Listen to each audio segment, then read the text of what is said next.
आप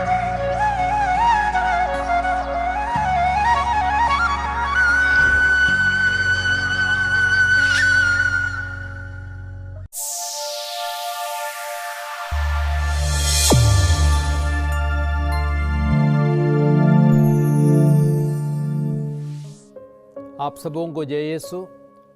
आत्मदर्शन टीवी की ओर से इस बाइबल स्टडी प्रोग्राम में मैं आप सबों का हार्दिक अभिनंदन करता हूँ। एजेकियल का ग्रंथ, तो एजेकियल के ग्रंथ के 48 अध्याय है और एजेकियल के ग्रंथ के अध्ययन के समय मैं 7 मुख्य बिंदुओं पर प्रकाश डालना चाहता हूँ। सबसे पहले प्रस्तावना, दूसरा एजेकियल के ग्रंथ का लेखक, तीसरा ग्रंथ का समय, चौथा ग्रंथ में क्रिस्त, पांचवा एजेकियल के ग्रंथ के मुख्य शब्द, आयतें और अध्याय, छठवां एजेकियल के ग्रंथ का सर्वेक्षण और सातवां ग्रंथ की मुख्य शिक्षा। तो आइए अब हम पहले बिंदु पर आते हैं, अर्थात प्रस्तावना। इब्रानी भाषा में एजेकियल का अर्थ है ईश्वर शक्ति देता है। एजेकियल को सच में नबी का कार्य करने के लिए ईश्वर ने शक्ति दी। और आप देखें अध्याय 3 वाक्य संख्या 8 और 9। वह 598 ईसा पूर्व में यरूशलेम के राजा यहोयाकीन तथा कुछ अन्य कुलीन लोगों के साथ राजा नेबुकदनेस्सर द्वारा बंदी बनाकर बाबुल ले जाया गया था। राजाओं के दूसरे ग्रंथ अध्याय 24 वाक्य संख्या 10 से 17 तक।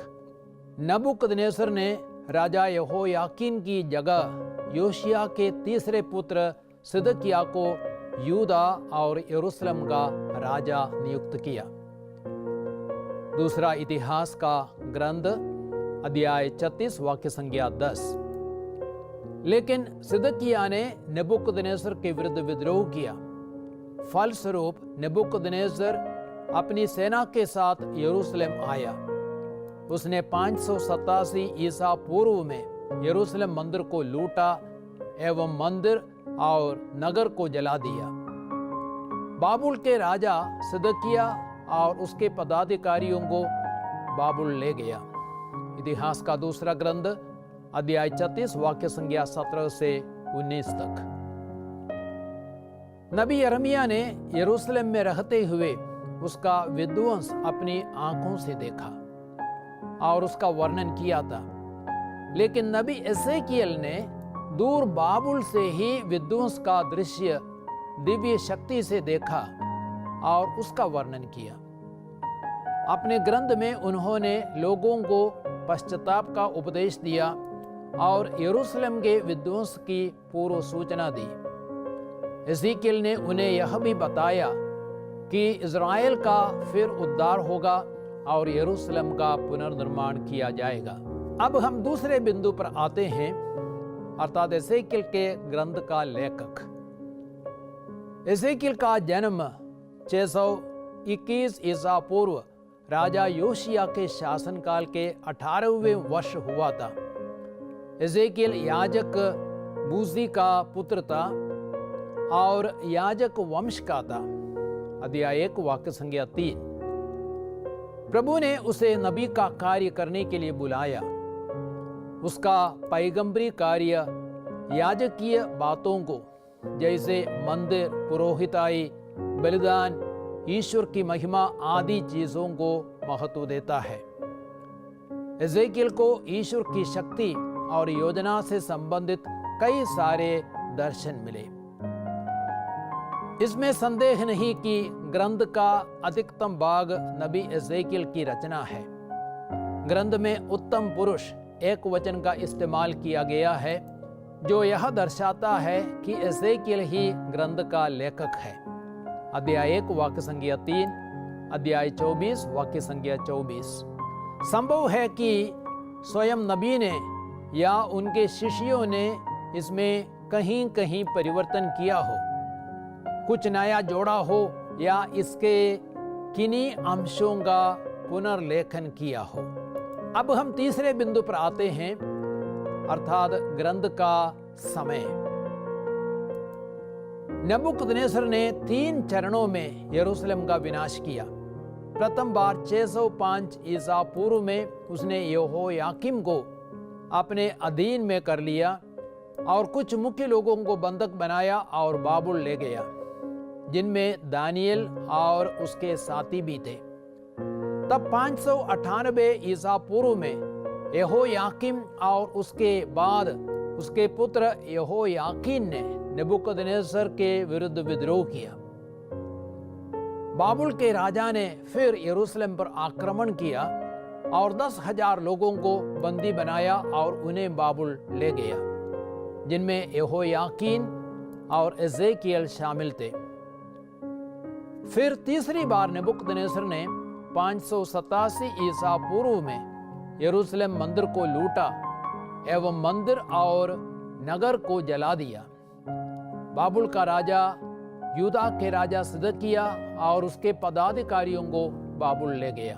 देखिए दूसरा इतिहास का ग्रंथ अध्याय 36 वाक्य संख्या 17 से 19 तक।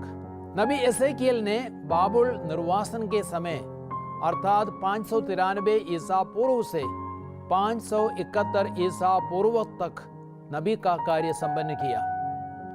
इस अवधि में वह बाबुल के निर्वासितों के बीच मौजूद थे।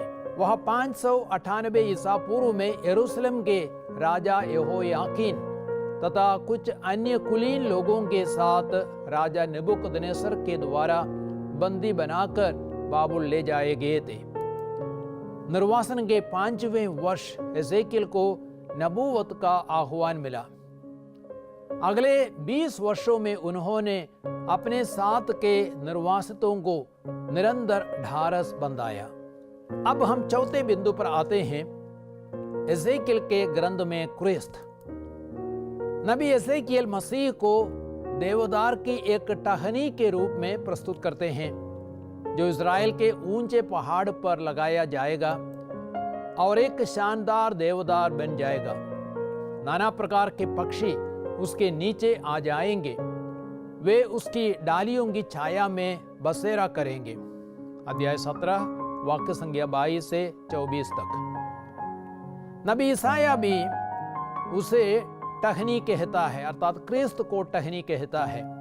ईसाया के ग्रंथ अध्याय 11 वाक्य संख्या 1। यिर्मयाह और जकरिया के ग्रंथों में उसे शाखा कहा गया है। यिर्मयाह 23 वाक्य संख्या 5, 33 वाक्य संख्या 15, जकरिया अध्याय 3 वाक्य संख्या 8, अध्याय 6 वाक्य संख्या 12। मसीह राजा है जिसे शासन करने का अधिकार है। प्रभु ईश्वर यह कहता है, नीचे को ऊंचा किया जाएगा और ऊंचे को नीचा। मैं इसको नष्ट नष्ट नष्ट कर दूंगा जब तक इसका न्याय करने वाला अधिकारी नहीं आ जाता, जिसे मैं वह अधिकार प्रदान करूंगा। अध्याय 21 वाक्य संख्या 31 से 32 तक। तीसरा, मसीह सच्चा चरवाहा है जो अपनी भेड़ों को मुक्त करेगा और उन्हें चराएगा। अध्याय 34 वाक्य संख्या 11 से 31 तक। अब हम 5वें बिंदु पर आते हैं, एसेकियल के ग्रंथ के मुख्य शब्द, मुख्य आयतें और अध्याय। मुख्य शब्द है इज़राइल का भावी पुनरुत्थान। एसेकियल का उद्देश्य है बाबुल निर्वासन के समय जन्मे पीढ़ी को इज़राइल के वर्तमान विध्वंस का कारण बताना, गैर यहूदी राष्ट्रों पर आने वाले दंड की याद दिलाना और इज़राइल राष्ट्र के पुनरुद्धार का संदेश देना। एसेकियल यह आशा दिलाता है कि ईश्वर की महिमा जो इज़राइल से चली गई थी अब अंत में लौटने वाली है। मैंने पूर्व की ओर से आती हुई इज़राइल के ईश्वर की महिमा देखी। उसके साथ साथ समुद्र गर्जन की सी आवाज सुनाई पड़ी और पृथ्वी उसकी महिमा से आलोकित हो उठी। अध्याय 43 वाक्य संख्या 2। और एसेकियल के ग्रंथ की मुख्य आयतें वे हैं अध्याय 36 वाक्य संख्या 24 से 26 तक और अध्याय 36 वाक्य संख्या 33 से 35 तक। अब हम देखते हैं अध्याय 36 वाक्य संख्या 24 से 26। वहां पे लिखा गया है, मैं तुम लोगों को राष्ट्रों में से निकालकर और देश विदेश से एकत्र कर तुम्हारे अपने देश वापस ले जाऊंगा। मैं तुम लोगों पर पवित्र जल छिड़कूंगा और तुम पवित्र हो जाओगे। मैं तुम लोगों को तुम्हारी सारी अपवित्रता से और तुम्हारी सब देव मूर्तियों के दूषण से शुद्ध कर दूंगा। मैं तुम लोगों को एक नया हृदय दूंगा और तुम में एक नया आत्मा रख दूंगा। मैं तुम्हारे शरीर से पत्थर का हृदय निकालकर तुम लोगों को रक्त मांस का हृदय प्रदान करूंगा।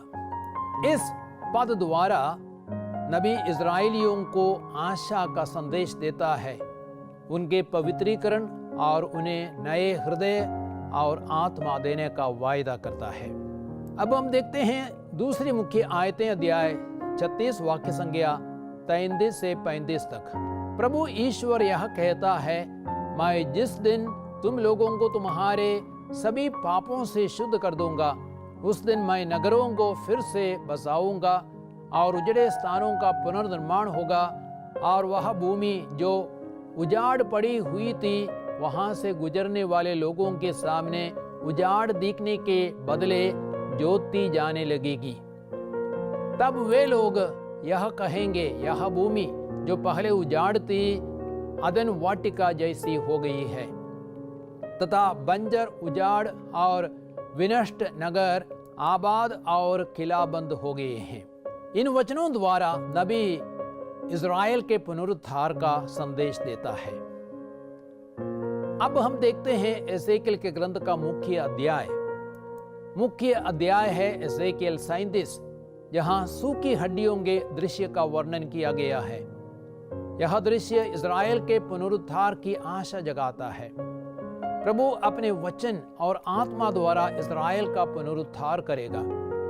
इस अध्याय में नबी एसेकिएल यह भी बताते हैं कि प्रभु इज़राइल के सुंदर भविष्य के लिए क्या कदम उठाने वाले हैं। अब हम छठे बिंदु पर आते हैं, एसेकिएल के ग्रंथ का सर्वेक्षण। यूदा के पतन के अंतिम दिनों में एसेकिएल बाबुल में निर्वासित यहूदियों के लिए भविष्यवाणी करता है। उसका संदेश नबी यिर्मयाह के संदेश के समान है, जो यरूशलेम में रह गया था। यूदा की बेवफाई के कारण उसका न्याय किया जाएगा, किंतु ईश्वर उसके पुनरुद्धार और उस पर आशीष की भी प्रतिज्ञा करता है। इसाया और यिर्मयाह की तरह एसेकिएल संतरास और आशा, निंदा और सांत्वना दोनों की घोषणा करता है। लेकिन एसेकिएल विशेष रूप से इज़राइल के परम पावन ईश्वर की महिमा पर बल देता है, जो यह कहता है, तो तुम लोग जान जाओगे कि मैं ही प्रभु हूं। अध्याय 37 वाक्य संख्या 13 से 14 तक। नबी एसेकिएल का ग्रंथ 4 भागों में विभाजित किया जा सकता है। पहला एसेकिएल का बुलावा, और दूसरा यूदा का न्याय और दंड, तीसरा गैर यहूदियों का न्याय और दंड, चौथा इज़राइल का पुनरुद्धार। अब हम देखते हैं पहले भाग अर्थात एसेकिएल का बुलावा, अध्याय 1 से 3 तक। एसेकिएल को नबी नियुक्त किया जाता है। ईश्वर एसेकिएल को अपनी ईश्वरीय महिमा का दर्शन देते हैं और उसे नबी नियुक्त करते हैं। मूसा, ईसाया और दानियल को भी नबी नियुक्त होने के पहले ईश्वर का दिव्य दर्शन मिला था। देखिए निर्गमन ग्रंथ अध्याय 3 1 से 10, ईसाया अध्याय 6 1 से 10, दानियल 10 वाक्य संख्या 5 से 14 तक। दूसरा यूदा का न्याय और दंड, दूसरा भाग अध्याय 4 से 24 तक। यूदा और यरूशलेम संबंधी भविष्यवाणियां, इज़राइल अपने पापों के कारण दंड के भागी बन गए हैं और वे इस दंड से नहीं बच सकते। नबी द्वारा दिए गए चिन्ह और उपदेश अध्याय 4 से 7 तक यूदा पर आने वाले दंड की निश्चितता की ओर इशारा करते हैं। अध्याय 8 से 11 तक में यूदा के पाप और आने वाले विनाश, यरूशलेम की मूर्ति पूजा का दृश्य, यरूशलेम के विधर्मियों को दंड और मंदिर से प्रस्थान करने वाली प्रभु की महिमा के दृश्य द्वारा प्रकट किए गए हैं। याजकों और राजकुमारों की निंदा की जाती है जब प्रभु की महिमा मंदिर को छोड़कर जैतून पहाड़ जाती है और पूर्व में अप्रत्यक्ष होती है। अध्याय 12 से 24 तक में कई सारे नाटकीय चिन्हों, शक्तिशाली उपदेशों और दृष्टांतों द्वारा यूदा पर आने वाले दंड के कारण और उसके भयानक परिणाम पर प्रकाश डालते हैं। यूदा के नबी झूठे एवं उसके अगुवे मूर्ति पूजक हैं। वे फलहीन दाखलता और व्यभिचारिणी पत्नी बने हैं। बाबुल गरुड़ जैसा उस पर झपटेगा और उसका विनाश करेगा और मिस्री उसकी सहायता नहीं करेगा। यूदा विश्वासघाती निकला है, लेकिन दंड के बाद उसका पुनरुद्धार होगा। तीसरा भाग है गैर यहूदी राष्ट्रों का न्याय और दंड, अध्याय 25 से अध्याय 32 तक। इन अध्यायों में यहूदियों के आसपास रहने वाले अन्य राष्ट्रों जैसे अम्मोन, मोआब, एदोम, फिलिस्तिया, तीरो, सिदोन, मिस्र के संबंध में भविष्यवाणियां दी गई है। यूदा के पड़ोसी राष्ट्र उसके विनाश पर आनंदित होंगे, लेकिन उनकी पारी आने वाली है और वे भी बाबुल द्वारा उजाड़े जाएंगे। नबी ने बताया कि इन राष्ट्रों ने भी घोर पाप कर अपने को दंड का भागी बना लिया है। 3 अध्यायों में अर्थात 26 से लेकर 28 तक में तीरुस के विनाश का वर्णन किया गया है। कई बाइबल पंडितों का मानना है कि तीरुस का राजा, अध्याय 28 वाक्य संख्या 11 से 19 तक, संभवतः शैतान ही है जो उस राष्ट्र के पीछे असली शक्ति है। अध्याय 29 से 32 तक में मिस्र के विरुद्ध देववाणियां दी गई है। अब हम चौथे भाग में आते हैं, अर्थात इस्राएल का पुनरुद्धार, अध्याय 33 से 48 तक। इन अध्यायों में जो भविष्यवाणियां पाई गई है वे यरूशलेम के पतन के बाद ही दी गई थी। अब एजेकिएल का संदेश दंड पर केंद्रित नहीं है, बल्कि सांत्वना और इस्राएल के पुनरुद्धार पर जोर दिया गया है।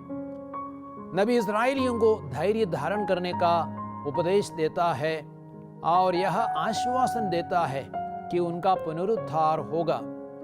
यूदा के चरवाहे झूठे रहे, लेकिन अब सच्चा चरवाहा भविष्य में उनका मार्गदर्शन करेगा। अध्याय 34 वाक्य संख्या 1 से 31 तक। सूखी हड्डियों के पुनर्जीवन का दर्शन आत्मा द्वारा राष्ट्र के पुनरुद्धार का संदेश देता है। अध्याय 37 वाक्य संख्या 1 से 14। इस्राएल और यूदा शुद्ध किए जाएंगे और दोनों पुनः एक हो जाएंगे। सन 572 ईसा पूर्व में, अर्थात यरूशलेम के विनाश के 14 वर्षों के बाद, नबी एजेकिएल को यरूशलेम का दर्शन मिलता है और प्रभु उसे मंदिर, नगर और राष्ट्र के पुनरुद्धार के निर्देश देता है। अध्याय 40 से 48 तक। अब हम अंतिम बिंदु पर आते हैं, अर्थात 7वां बिंदु, एजेकिएल के ग्रंथ की मुख्य शिक्षा। तो एजेकिएल का ग्रंथ हमें क्या सिखाता है? सबसे पहले यह सिखाता है कि ईश्वर के प्रति वफादार रहना है। इस्राएली प्रभु के प्रति वफादार नहीं थे। वे बार बार पराये देवी देवताओं की पूजा कर प्रभु के विरुद्ध विद्रोह कर रहे थे। इसलिए प्रभु ने एजेकिएल से कहा, मानव पुत्र, मैं तुम्हें इस्राएलियों के पास भेज रहा हूं, उस विद्रोही राष्ट्र के पास जो मेरे विरुद्ध उठ खड़ा है। वे और उनके पुरखे आज तक मेरे विरुद्ध विद्रोह करते चले आ रहे हैं। उनके पुत्र हठी है और उनका हृदय कठोर है। अध्याय 2 वाक्य संख्या 3 से 4। इस्राएल के विद्रोह के कारण यरूशलेम का विनाश हुआ। और वे निर्वासन में भेजे गए। और दूसरी मुख्य शिक्षा है, प्रभु ही सच्चा चरवाहा है। इस्राएल के चरवाहे झूठे थे, वे अपनी देखभाल करते थे, वे भेड़ों का दूध पीते थे, उनका ऊन पहनते थे और मोटे पशुओं का वध करते थे, किंतु भेड़ों को नहीं चराते थे।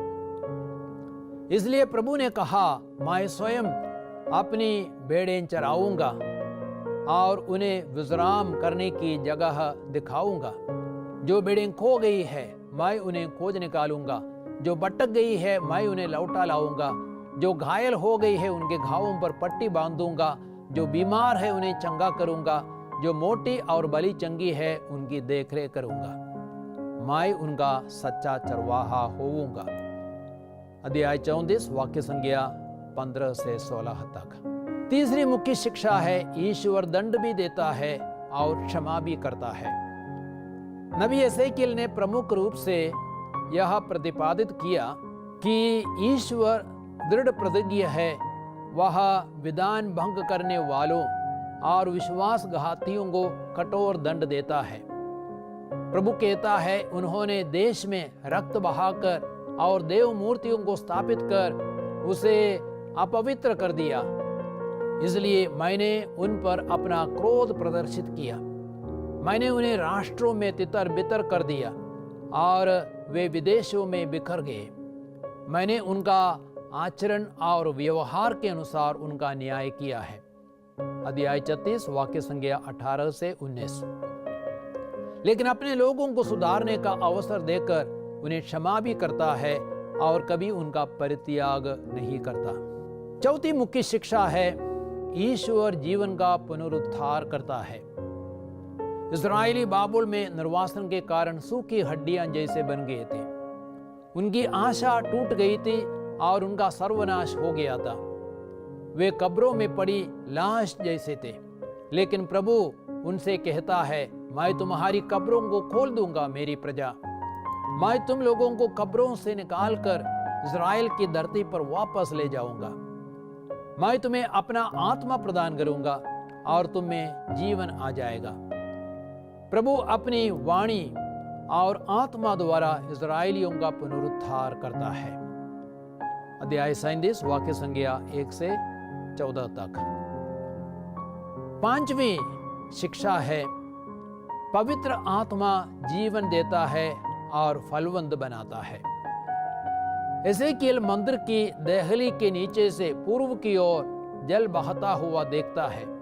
वह जल पूर्व की ओर बहकर अराबा घाटी तक पहुंचता है और समुद्र में गिरता है। वह समुद्र अर्थात मृद सागर के खारे पानी को मीठा बना देता है और समुद्र में मछलियां पाई जाती है। नदी जहां कहीं गुजरती है प्राणियों को जीवन देती है। नदी के दोनों तटों पर हर प्रकार के फलदार पेड़ उगते हैं। अध्याय 47 वाक्य संज्ञा 1 से 12 तक। यह मंदिर यीशु स्वयं है। यूहन्ना के सुसमाचार अध्याय 2:19 देखें। और वह जल पवित्र आत्मा का प्रतीक है। यूहन्ना का सुसमाचार अध्याय 7 वाक्य संज्ञा 37 से 39 तक। और साथ ही साथ अध्याय 19, यूहन्ना का सुसमाचार अध्याय 19 वाक्य संज्ञा 34। पवित्र आत्मा के अभाव में हम मृद सागर और मरुभूमि जैसे हैं, जहां ना जीवन रहेगा और ना फल।